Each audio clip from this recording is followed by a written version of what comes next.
Hey everyone, and welcome back to another video. And in this video, I'm going to show you how to remove the black border on your Nintendo Switch 2. Now, this video is going to be particularly useful for individuals. Let's say that you just hooked up your Nintendo Switch 2 to your TV and you notice that there's actually a black border around it.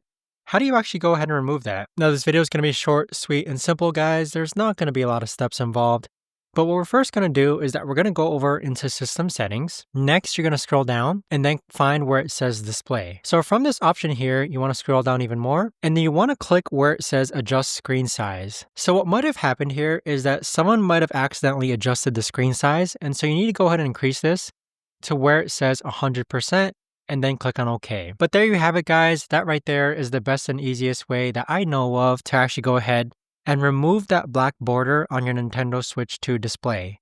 If you guys know of a better or easier way to actually do this, let me know in the comments down below. I would love to know. Thanks so much for watching, everyone, and I'll see you guys all in the next video.